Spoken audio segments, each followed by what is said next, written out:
Hello students, अपने इस lecture में मैं आप लोगों को सिखाने वाला हूँ matrix multiplication, another important operation of matrices and this operation is what multiplication.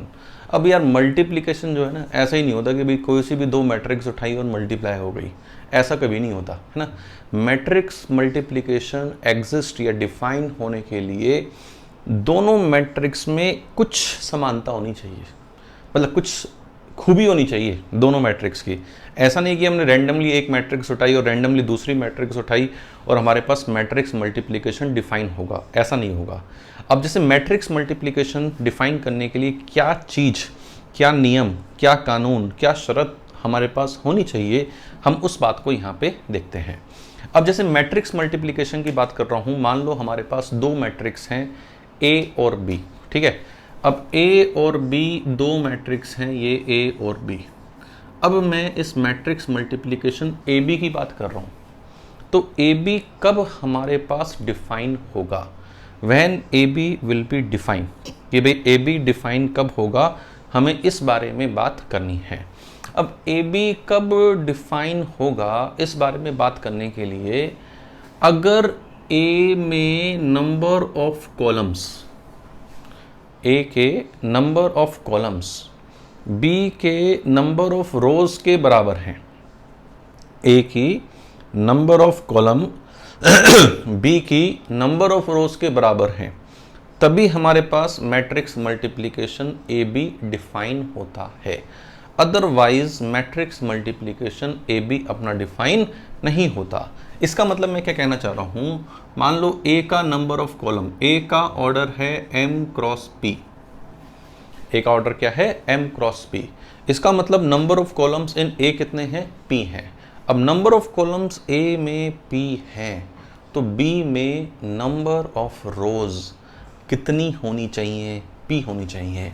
इसका मतलब इसका ऑर्डर अगर p है तो b का ऑर्डर होना चाहिए p क्रॉस n, तभी हमारे पास ये matrix multiplication A B define होगा, एग्जिस्ट करेगा।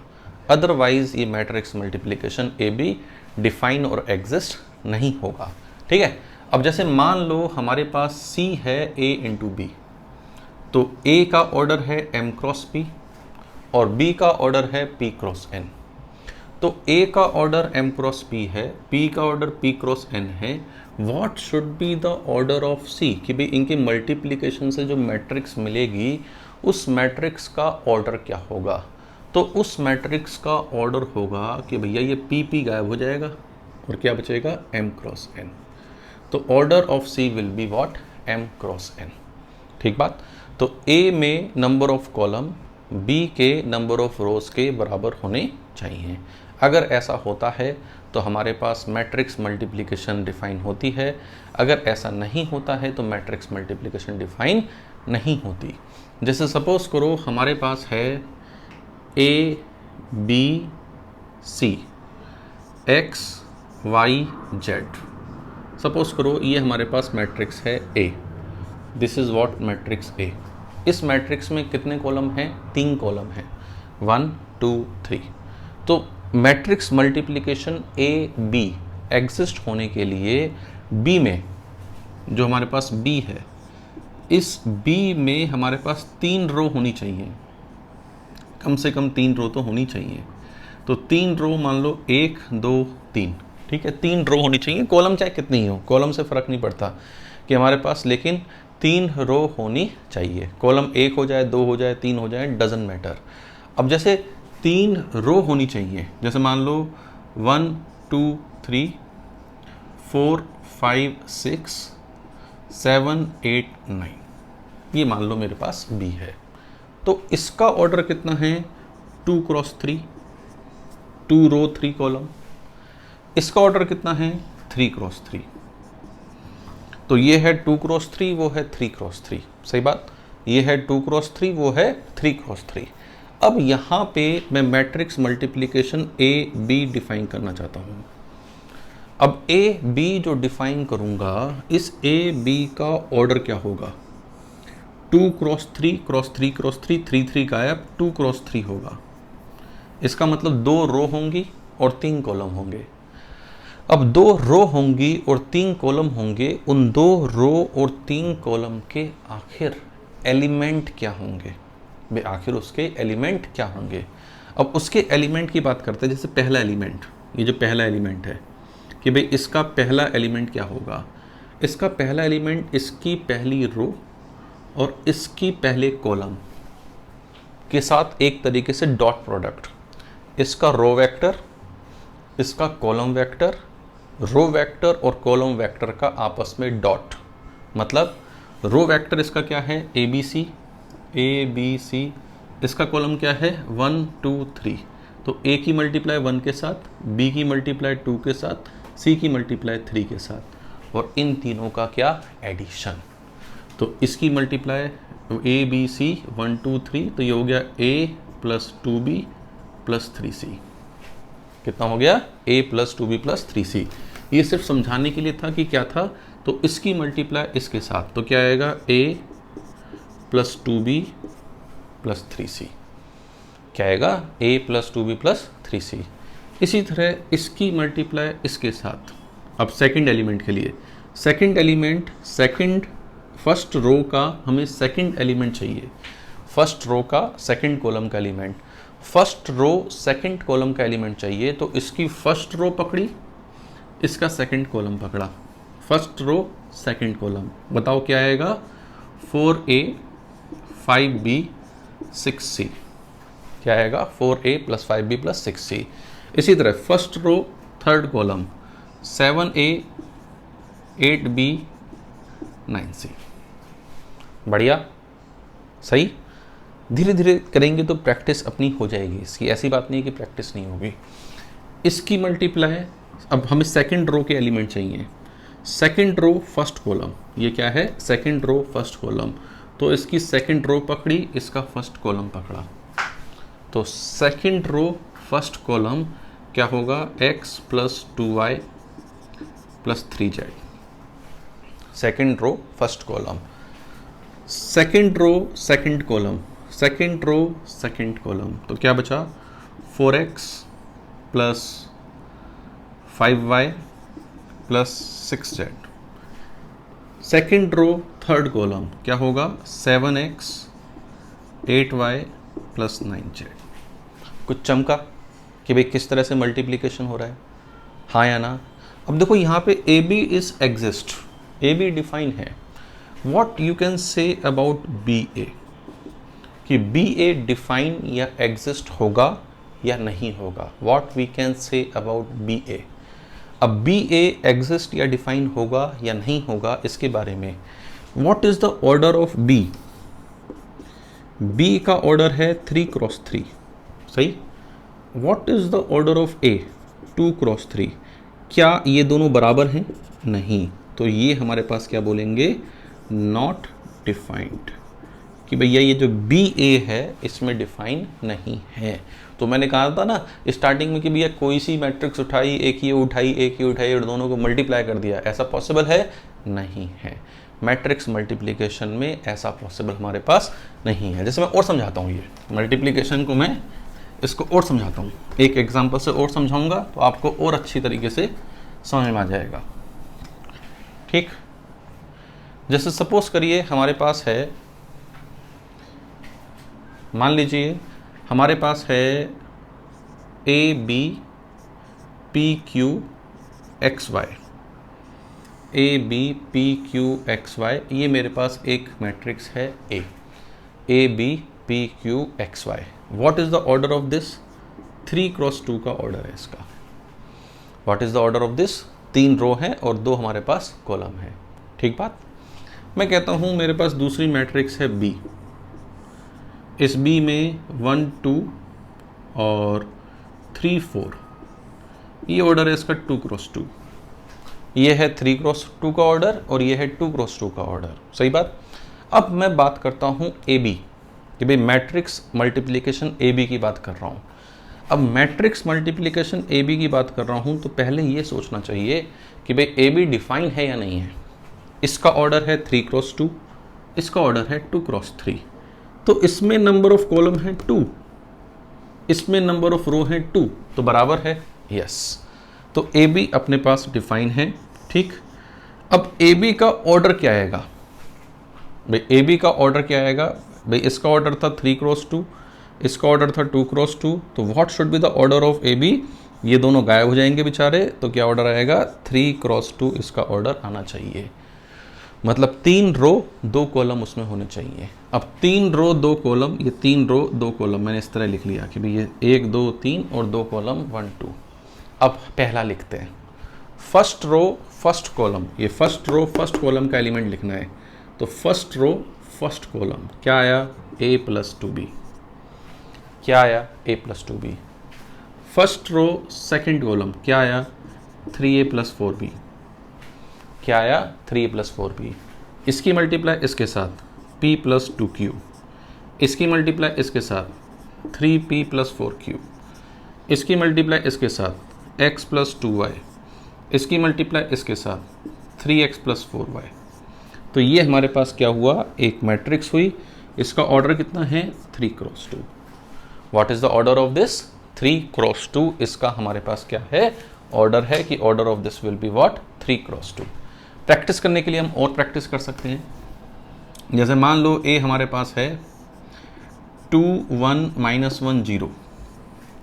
ठीक, आप 2 1 -1 0, जैसे मैं कहता हूं फाइंड a स्क्वायर, कि what should B a square? What is mean by a square? a square is nothing but a into a, मतलब 2 1 -1 0 इंटू 2 1 -1 0 a स्क्वायर। ठीक, 2 1 -1 0। ठीक, तो इन दोनों को हमें 2 बार मल्टीप्लाई करना है। अब a स्क्वायर हमें निकालना है, तो what should B a square? This into this, with this into this, तो 2 इंटू 2 4, 4 - 1 कितना आ गया? ये 3 आ गया। सही बात। इसी तरह दिस इंटू दिस कितना आ गया? 2 आ गया। दिस इंटू दिस कितना आ गया? -2 आ गया। दिस इंटू दिस कितना आ गया? -1 आ गया। सही बात। दिस इंटू दिस कितना आ गया? -1 आ गया। So this is what? a square. ये हमारे पास क्या है बच्चों? a स्क्वायर है। अब जैसे मैंने a स्क्वायर निकाला है, आप a³ निकालो, a की पावर 4 निकालो, इस तरह निकालो कि भाई a³ कितना है, a की पावर 4 कितना है। इस तरह के क्वेश्चन करो।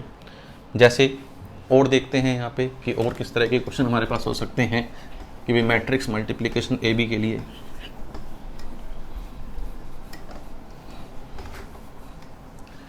जैसे मैट्रिक्स मल्टीप्लिकेशन ए बी की मैं बात कर रहा हूँ, मान लो हमारे पास एक क्वेश्चन है कि भाई लेट्स से वन क्वेश्चन हमारे पास ये है कि x 1 2, ठीक, ये हमारे पास है क्या? 1 0 1, ठीक, 3 -1 2, ठीक, 1 2 0, ठीक, और आगे के दे रखा है 1 -2 0। This is equal to zero matrix. ये जीरो मैट्रिक्स के बराबर दे रखा है। ठीक, this is equal to what? Zero matrix. ये हमें जीरो मैट्रिक्स के बराबर दे रखा है। अब this is equal to what? Zero matrix. तो we need to find the value of x, कि भाई x की वैल्यू हमारे पास क्या होनी चाहिए? What should be the value of x। ठीक, अब देखो पहले सोचो कि ये एग्जिस्ट करेगा नहीं करेगा, और करेगा तो क्या बचेगा। ठीक है, अब जैसे ये जो मैट्रिक्स है, ये मैट्रिक्स किस ऑर्डर की है? 1 क्रॉस 3। ये मैट्रिक्स किस ऑर्डर की है? 1 क्रॉस 3। ठीक, ये बीच वाली मैट्रिक्स किस ऑर्डर की है? 3 क्रॉस 3 ऑर्डर की है। सही बात। और ये जो लास्ट वाली मैट्रिक्स है किस ऑर्डर की है? 3 क्रॉस 1। तो ये 1 क्रॉस 3 है, ये 3 क्रॉस 3 है, 3 क्रॉस 1 है। अब देखो भैया इन दोनों की मल्टीप्लाई करी तो ये दोनों गायब, तो 1 क्रॉस 3 बचा। अब 1 क्रॉस 3 क्रॉस 3 क्रॉस 1, इन दोनों की मल्टीप्लाई करी तो 1 क्रॉस 1 की ही मैट्रिक्स बचेगी। अरे जिसको हमें शून्य के बराबर लिखना है। किसके बराबर लिखना है? शून्य के बराबर लिखना है। करते हैं कैलकुलेशन। थोड़ी सी कैलकुलेशन में आप सहयोग देना कि भाई इसकी मल्टीप्लाई इसके साथ करी, इसकी मल्टीप्लाई इसके साथ करी, x 1x, ठीक, इसकी मल्टीप्लाई 3 5, तो ये हो गया एक्स प्लस 5। इसकी मल्टीप्लाई इसके साथ करी, x इंटू 0 0 माइनस 1 और x इंटू 0 0 माइनस 1 और ये कितना आ गया 2 4 3, ये 3 आ गया। इसकी मल्टीप्लाई इसके साथ करी तो ये आ गया x प्लस 2, ये बना हमारे पास। मतलब पहले दोनों को मल्टीप्लाई करके क्या मिला, x प्लस 5 3 x प्लस 2, इन दोनों को मल्टीप्लाई करके। इसकी मल्टीप्लाई हमें किसके साथ करनी है, 1 माइनस 2 शून्य के साथ करनी है। किसके साथ करनी है, 1 माइनस 2 और शून्य। अब इसकी मल्टीप्लाई इसके साथ करी तो क्या मिलेगा हमें, 1 क्रॉस 1 की मैट्रिक्स मिलेगी। ठीक, तो x plus 5 into 1 which is x plus 5, 3 into minus 2 which will be minus 6, plus 0 into x plus 2 which will be 0। तो ये हमारे पास कितना आ गया, x माइनस 1 मैट्रिक्स आ गई है। 1 क्रॉस 1 की मैट्रिक्स आ गई जिसमें एलिमेंट क्या है, x माइनस 1। अब that should equal to null matrix, कि नल मैट्रिक्स के बराबर दे रखा है। अब ये नल मैट्रिक्स के बराबर दे रखा है तो बच्चों x कितना आएगा, 1 आ जाएगा। कि x अगर 1 हो गया तो ये नल मैट्रिक्स के बराबर हो जाएगा। यस, तो ये क्वेश्चन हो गया अपने पास डन। चलिए एक क्वेश्चन और लिखते हैं, एक क्वेश्चन और लिखते हैं हम जल्दी से फटाफट।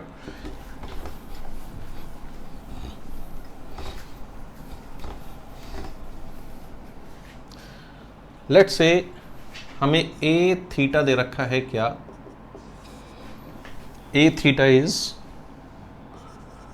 Cos theta minus sine theta and sine theta cos theta, ये हमें ए थीटा दे रखा है। सही, we need to show that A alpha into A beta is equal to A alpha plus beta, ये हमें शो करना है। A alpha into A beta is equal to what, A alpha plus beta, ये हमें show करना है। तो करते हैं शुरुआत। पहले आप इसको अपना आप ट्राई करके देखना कि अपने आप करने से क्या आ रहा है क्या नहीं आ रहा है। मैं करता हूँ, A alpha into A beta, सही बात। ए अल्फा क्या है, cos alpha minus sine alpha, sine alpha cos alpha. A beta क्या है, cos beta minus sine beta, ठीक, और साइन बीटा कॉस बीटा। अब इसकी मल्टीप्लाई इसके साथ होनी है। ये 2 क्रॉस 2 का मैट्रिक्स है, ये 2 क्रॉस 2 का मैट्रिक्स है, तो रिजल्ट भी 2 क्रॉस 2 का ही आएगा हमारे पास। तो इसकी मल्टीप्लाई इसके साथ करी तो क्या मिला हमें, cos alpha cos beta minus sine alpha sine beta. भाई cos alpha cos beta minus sine alpha sine beta मिला, ये हमें पहली term. First row second element second column, first row second column क्या मिलेगा, इसकी मल्टीप्लाई इसके साथ minus sine beta cos alpha minus sine alpha cos beta. सही बात। अब बंद कर दो इसे मैट्रिक्स को, आगे सोचो। इसकी मल्टीप्लाई इसके साथ करेंगे तो ये मिलेगा, है ना। तो इसकी मल्टीप्लाई इसके साथ करी, sign alpha cos beta plus cos alpha sine beta, ठीक बात। इसकी मल्टीप्लाई इसके साथ करूँगा तो ये मिलेगा, तो इसकी मल्टीप्लाई इसके साथ क्या मिला, minus sine alpha sine beta, ठीक, plus cos alpha cos beta. सही जी, ये मल्टीप्लाई करने पे मिला। अब ये जब मल्टीप्लाई करने पे मिला, अब थोड़ी सी टिग्नोमेट्री लगाते हैं इस क्वेश्चन में, थोड़ी सी हम क्या लगाते हैं, trigonometry. Cos A cos B minus sine A sine B, cos A cos B minus sine A sine B क्या होगा, cos of A plus B. तो ये हो गया हमारे पास कॉस अल्फा प्लस बीटा, ठीक। अब माइनस इसमें से अगर मैं कॉमन ले लूँ तो प्लस आ जाएगा, sign A cos B plus cos A sine B, sign A cos B plus cos A sine B, किसका फॉर्मूला है, साइन ए प्लस बी का। तो ये हो गया minus sine alpha plus beta का बच्चों, है ना। चलिए इसके बाद sign A cos B plus cos A sine B, किसका फॉर्मूला हो गया, साइन ए प्लस बी का। ये हो गया साइन अल्फा प्लस बीटा, ठीक बात। और इसमें से अगर माइनस कॉमन ले लूँ, माइनस कॉमन लेने की जरूरत नहीं है, sorry, cos A cos B minus sine A sine B, cos A cos B minus sine A sine B किसका होता है formula? Cos A plus B का। तो ये हो गया कॉस एल्फा प्लस बीटा। अब ध्यान से घूरो इसे, ध्यान से घूरो। Cos alpha plus beta minus sine alpha plus beta, sine alpha plus beta cos alpha plus beta. अगर थीटा की जगह एल्फा प्लस बीटा रखे तो ये मिल जाएगा। तो क्या ये ए एल्फा प्लस बीटा बोला जा सकता है? यस। तो इसी के साथ हेंस प्रूव हो गया अपने पास। इसी के साथ ये क्वेश्चन अपना क्या हो गया? हेंस प्रूव हो गया। तो बच्चों ये था हमारे पास मल्टीप्लिकेशन। इस लेक्चर में सिर्फ मैंने आपको दो मैट्रिक्स को मल्टीप्लाई करना सिखाया है कि भाई उनको मल्टीप्लाई कैसे करते हैं, how we multiply two matrices, that's it. और कुछ नहीं सिखाया कि भाई दो मैट्रिसेस को आप मल्टीप्लाई कैसे करते हो। आप प्रैक्टिस के लिए जैसे एक ले लेना, ए 3 1 4 -1 2 0 5 -1 3, मान लो ये एक मैट्रिक्स है। प्रैक्टिस के लिए आप अपने आप ए स्क्वायर निकालना, ए क्यूब निकालना कि ए स्क्वायर कितना है, ए क्यूब कितना है। कमेंट बॉक्स में बता देना कि ए स्क्वायर और ए क्यूब हमारे पास कितना आ रहा है।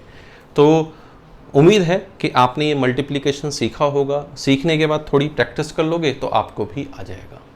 ठीक है, तो अगर आपको ये वीडियो पसंद आया है तो आप इसे खूब शेयर करें। जो अपने नीडफुल स्टूडेंट्स हैं वहाँ तक ये वीडियो पहुँचना चाहिए। ठीक है, और कोई फीडबैक है तो उसे कमेंट बॉक्स में लिखें आप। Thank you very much.